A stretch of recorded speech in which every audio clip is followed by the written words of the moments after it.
We'd like to open up with a word of prayer. I'm Chaplain Penix, Director of Chaplain Services here at Pikeville Medical Center. We're excited about today. If you would, just join me for prayer. Lord, lately we've been thinking a lot about Ecclesiastes.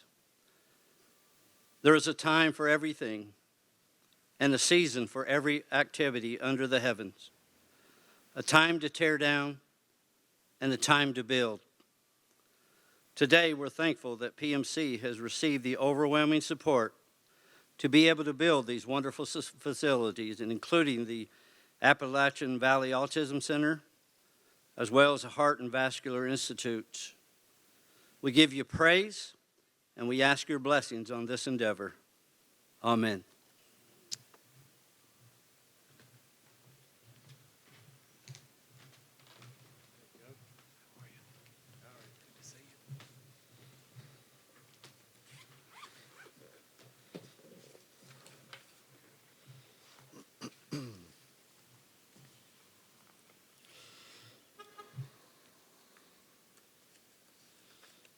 Okay. Just trying to see if I should wish everybody a good morning or a good afternoon, but we're close. We're real close, so it can go either way. But this is a special day for us for so many different reasons, and I could not be more pleased not only with the turnout, but for everyone taking time out of your busy schedule to come and celebrate the opening of the Ava Center, and then also the cutting of our ribbon for our new Heart and Vascular Center that was actually completed towards the end of last year. But due to obvious reasons, we had to wait a little while to make sure that we had weather such as this to be able to cut the ribbon and celebrate a huge and a monumental task. And a service line that will certainly save lives and change lives for many within our region. But I've got a few comments here in just a moment that I'll make. But before that I go over my comments, I've got two gentlemen here that decided to join us. And I just want to thank Congressman Hal Rogers and Governor Andy Beshear for taking their time out of their schedule to come and to cut the ribbon and celebrate again such a glorious and blessed service lines and blessed day. So gentlemen, again, thank you all. I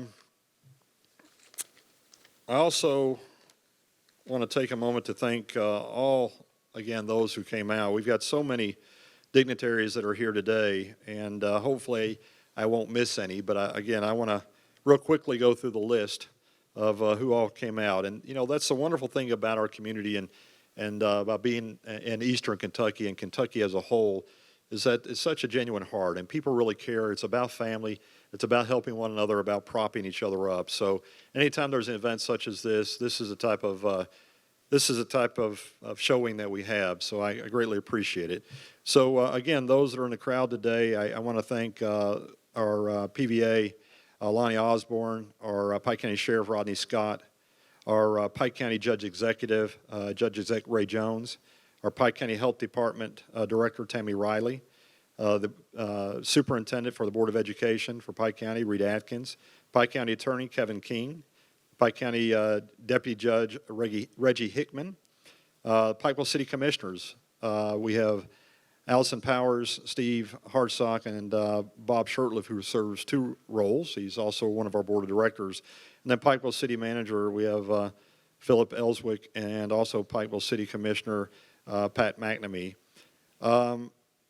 The mayor texted me last night. Obviously, he was, for those who know him, he was a visitor of Pikeville Medical Center a couple of weeks ago, and he's still a little bit laid up at recovering from his new part. He visited our orthopedics department and had a really good outcome, so we wish him well and speedy recovery. From Big Sandy Ad, we have Barry Davis and Sharon May. From SOAR, we have the Director, Kobe Hall. And Kobe, I think I got your title wrong. Close enough. We all know Kobe now, so I apologize. From the Southeast Chamber, we have Jordan Gibson.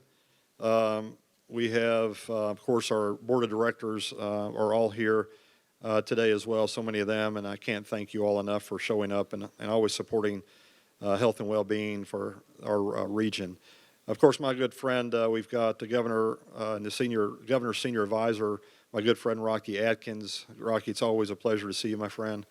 We have our state senator, Philip Wheeler. Philip, it's a pleasure. Appreciate you coming out.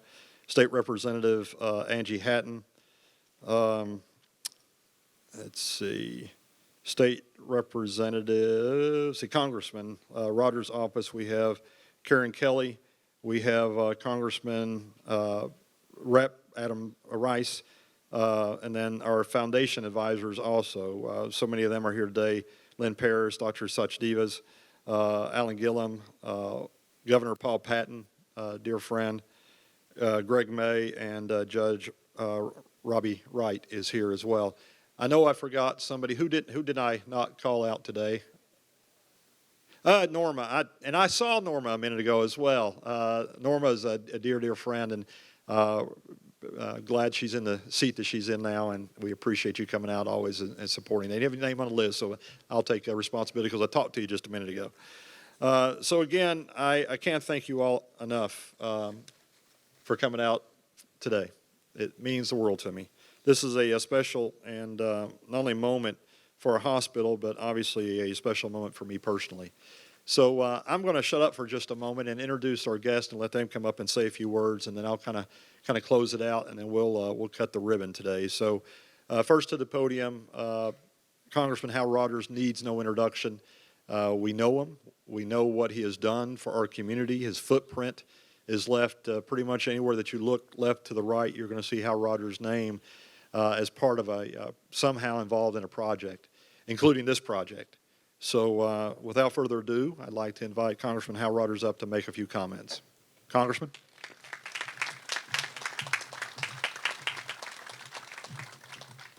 Donovan, thank you very much for the nice words.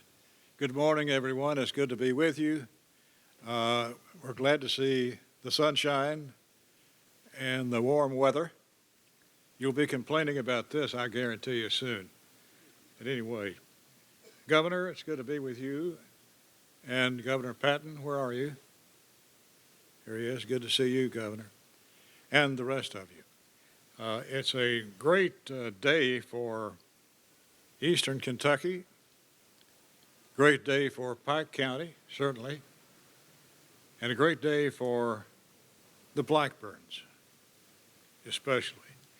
We were here last August when the AVA Center was a small 3,000 square foot building across from the main hospital, but what a difference 9 months have made.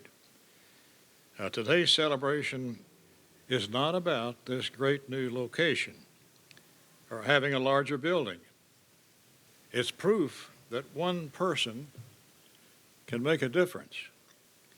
I remember when Donovan and his family first started this autism journey with their granddaughter, Ava, the beautiful namesake of this center.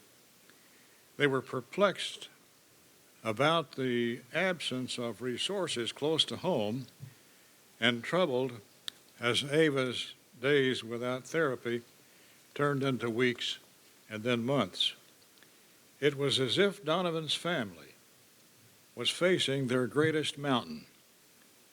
But when you look across this Appalachian landscape, it's in the gaps of the mountains, the lowest points, where all the work is being done. In much the same way, Donovan saw a gap in therapy resources for his granddaughter, but instead of concentrating on it being a low point in their journey, he got to work and started carving out a new path, not only for Ava, but for the countless children who will arrive here on this mountainside in the future. Just look at the progress you've already made, expanding access from 12 children to 36. And hope is abundant for the 172 children that are on your waiting list. It must be comforting for their families to watch this center grow, knowing that this facility is expanding for them. And I applaud your team for working together and hard to recruit the certified medical professionals that you need to get those children off the waiting list and into this life-changing program.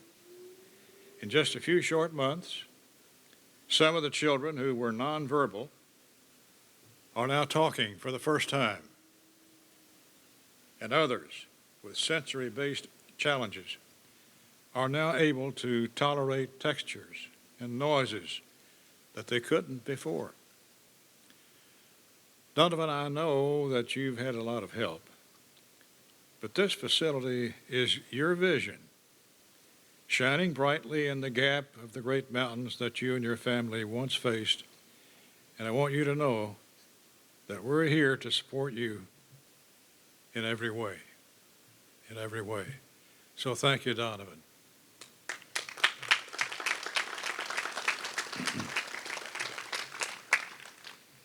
In fact, in talking of help, I'm announcing that I have requested a federal earmark or a community project funding request for more than $665,000 to construct and equip the AVA Center with a new state-of-the-art sensory stimulation activity area. It's an earmark, but I'm not embarrassed.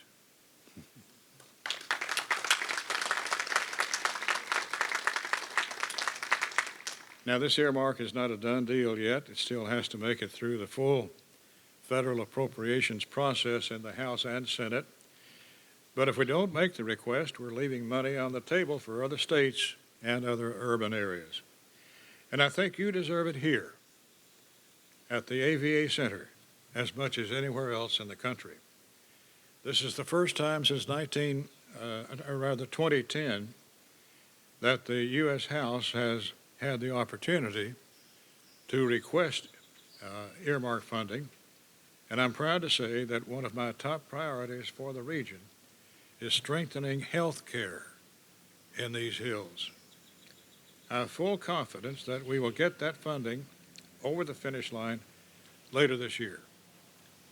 Now, in true Pikeville fashion, there's always more than one project going on downtown. And I'm pleased that we're also celebrating the impressive new Heart and Vascular Center down the road.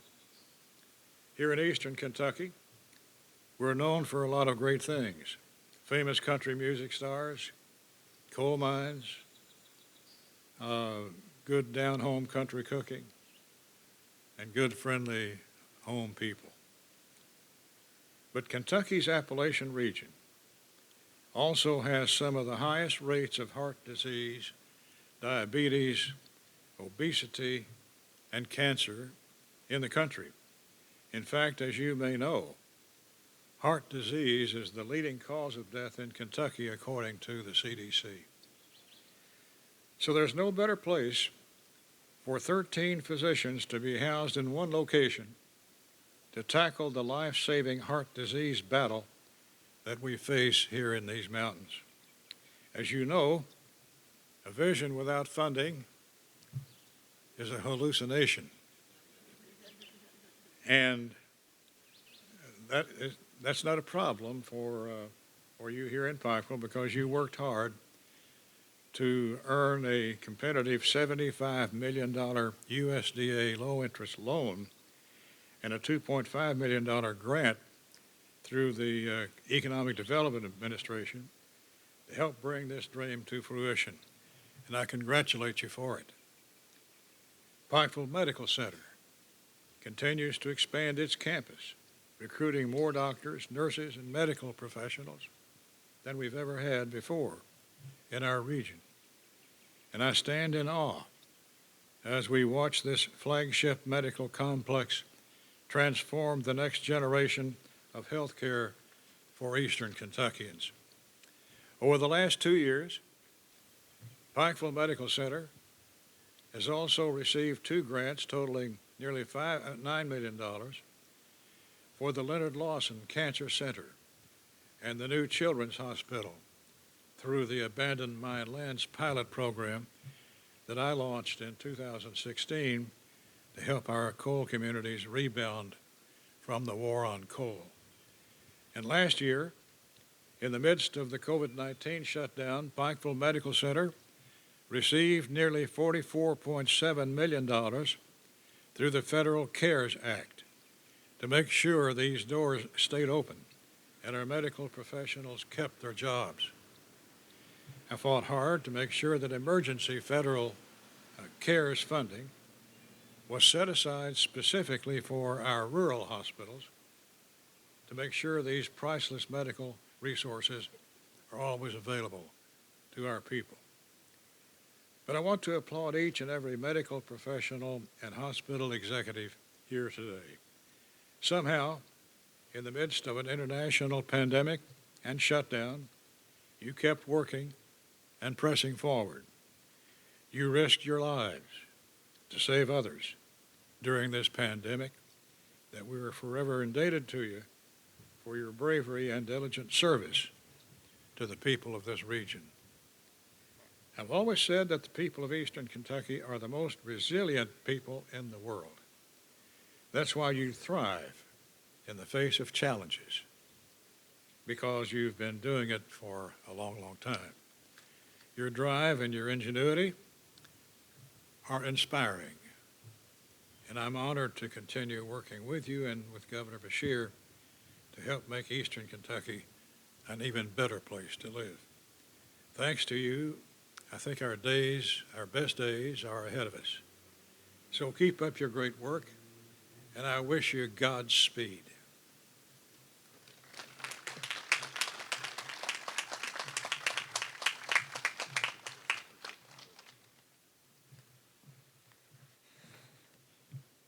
You know, as the congressman mentioned, back in August, we cut the first ribbon to a 3,000 square foot facility, only to grow to a 27,000 square foot facility. And our next speaker is a big part of that reason, is up to how we were able to grow so quickly.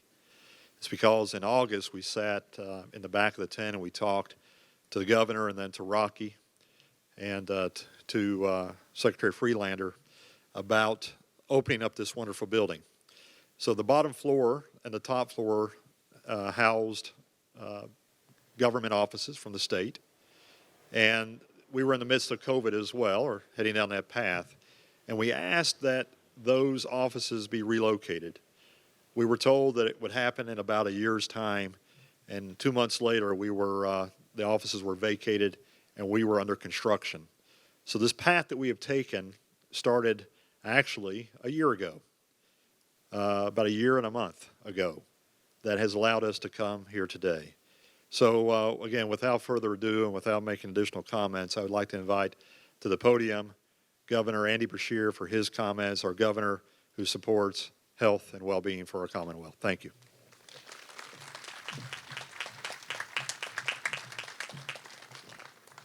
Good afternoon. It is great to be in Pikeville in Eastern Kentucky today. You know, I got to be governor for about 3 months before COVID hit. In those 3 months, we traveled to Eastern Kentucky more than any other region in the state. And I'm happy to tell you, as things look better and better since we've been fully vaccinated, I'm continuing to travel to Eastern Kentucky more than any other part of the state.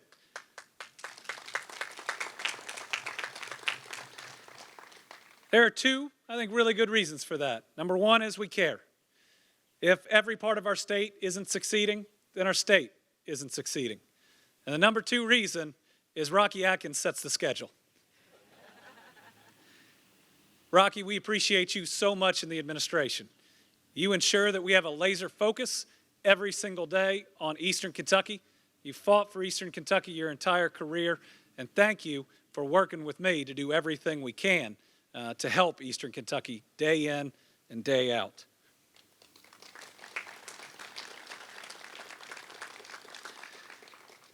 Yeah, I'm here today feeling a couple things.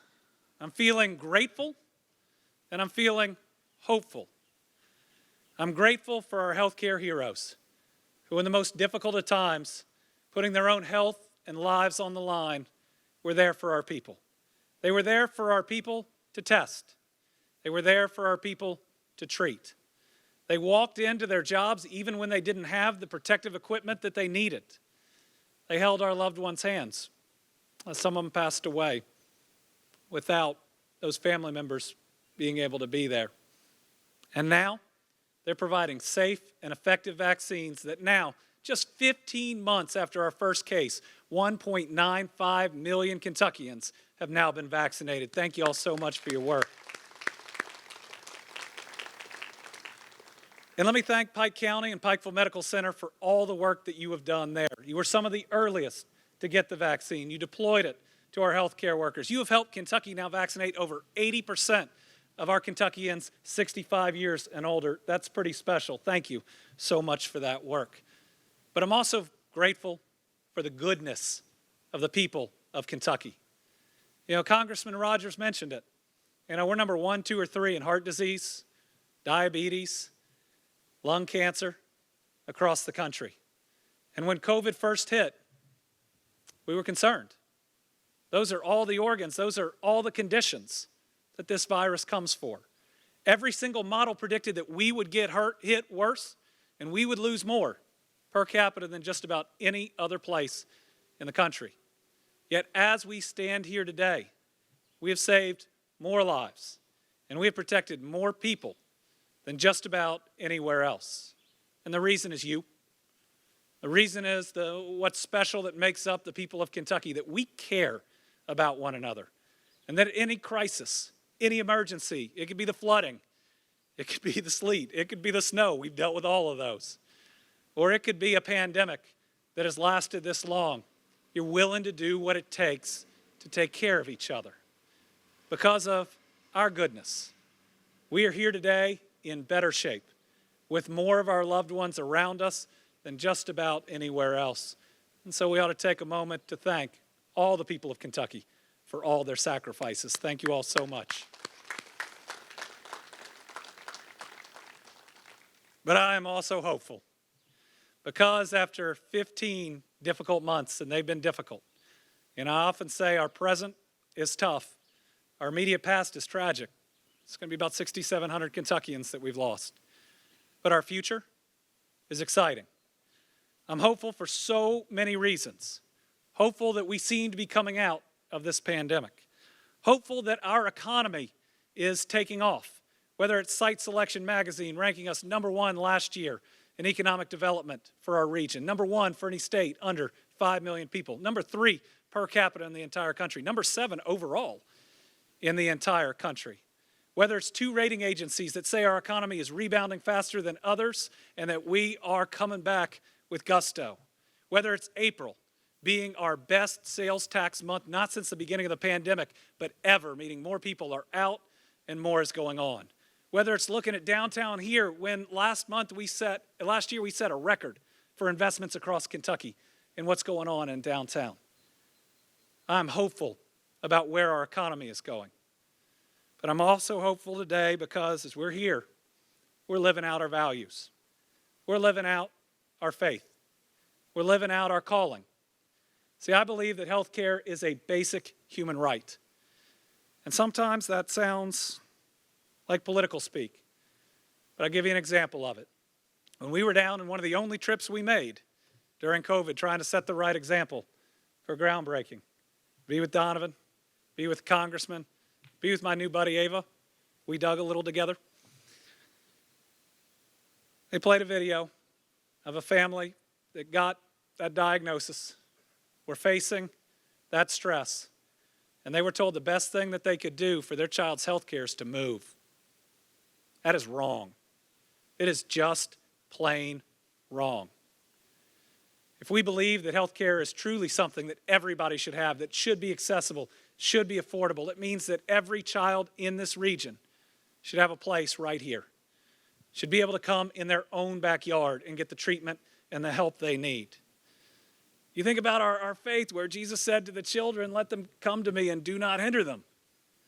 You know, that's bigger than just where he was. That's bigger than just asking them to come see him. It's the example that he was trying to set for the fact that we all as adults own a responsibility to every single child, especially those that need a little extra help. And so I can say I am thrilled in my head, in my heart, and in my soul to be here today to celebrate this fully operational center, all the people that are working at it, and in between the two facilities, about $34 million of investment in Pike County.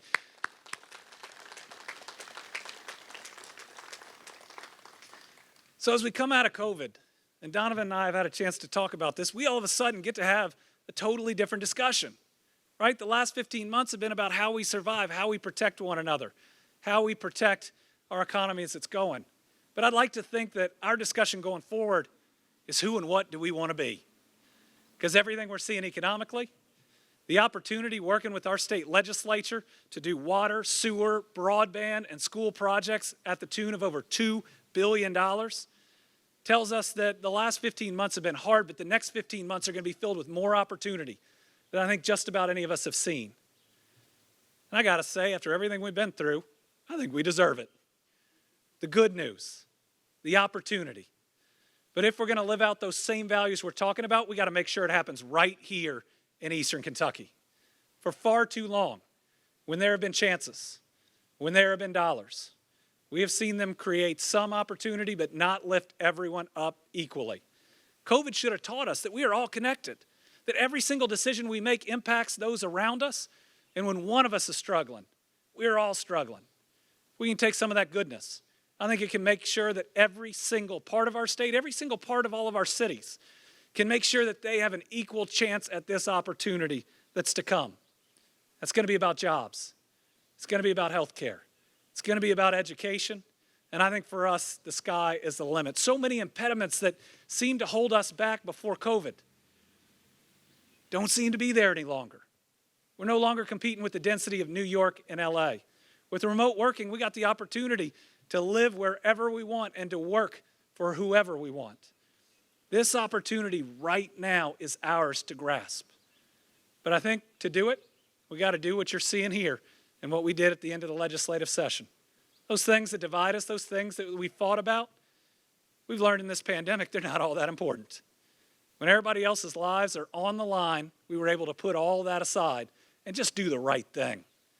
I think that's our opportunity right here and right now. Why not us? Why not Kentucky to be a leader in the post-COVID economy? Why not Kentucky to be a leader in post-COVID health care? Why not here in Eastern Kentucky? Folks, this may be the best opportunity that we have ever had. And I know Congressman Rogers is up there in D.C. fighting for it. And I'll say, Congressman, you've never been ashamed of pushing for an earmark, and I know this region appreciates it.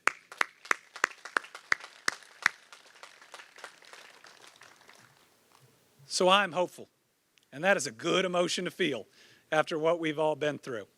And I hope that we can continue to work together, to live for one another, and at times to sacrifice for one another, to make dreams like this a reality. What always strikes me in being here and going through and seeing the art and seeing the sensory room are the children. I'm the dad of a 10 and an 11-year-old, and nothing to me could be more important than what we're doing today. Every child's a child of God and deserves the very best care in the place they live. That's faith. That's a value. That's a moral. And today, Pikeville Medical Center and this entire community are living them out. Thank you all very much.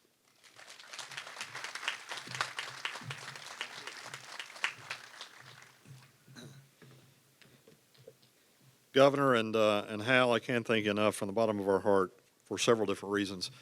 You know, as you listen to the numbers and you talk about the investments that Pikeville Medical has made, you know, thanks to our board members and thanks to our partners, because we certainly can't do this alone. We rely upon the jobs that each of you do, and you do a wonderful job supporting Eastern Kentucky and certainly health care. Right now, in the last 3 years, we have a little over $200 million worth of investments that we've made in our community.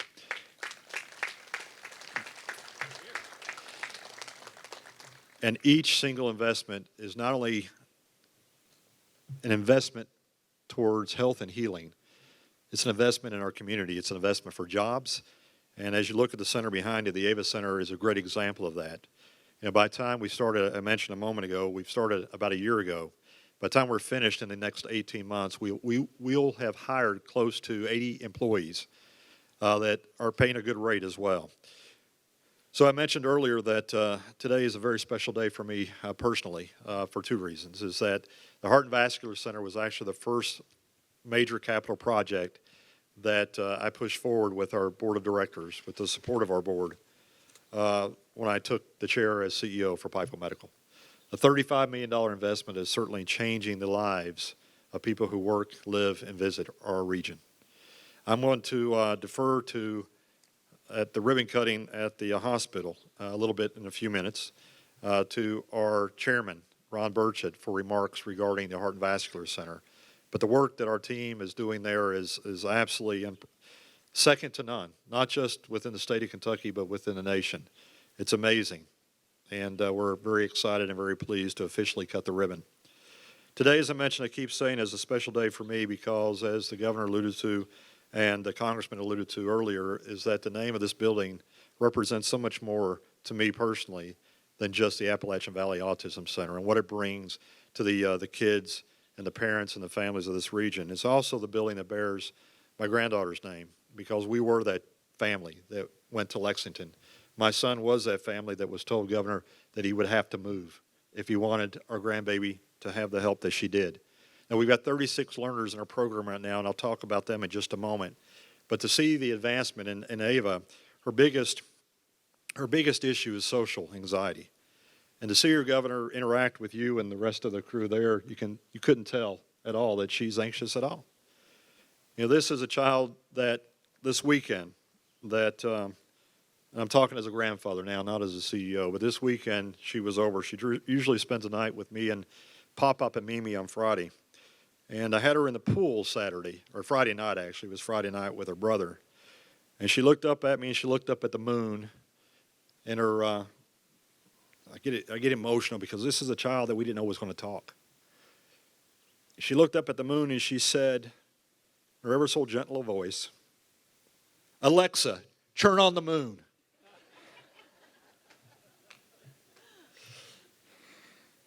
And then she proceeded to sing her favorite song as she laid back on her back in the pool. Country roads, country road, take me home to West Virginia. So there's some things you just can't teach, unfortunately, no matter how hard you do as a grandparent. But I want to thank a few people before that we move on to the ribbon cutting. And I'm going to give a general overview because there's so many people to thank for the Heart and Vascular Center and for the Ava Center as well. But as Ron talks about the Heart and Vascular, let me make a few comments about the Ava Center. I want to thank those who shared our dream and shared the dream for the kids and what this is. It really is life-changing. You don't know until you know. I want to thank our wonderful staff, our RBTs and BCBAs who are standing over there in blue. They do an absolutely wonderful job.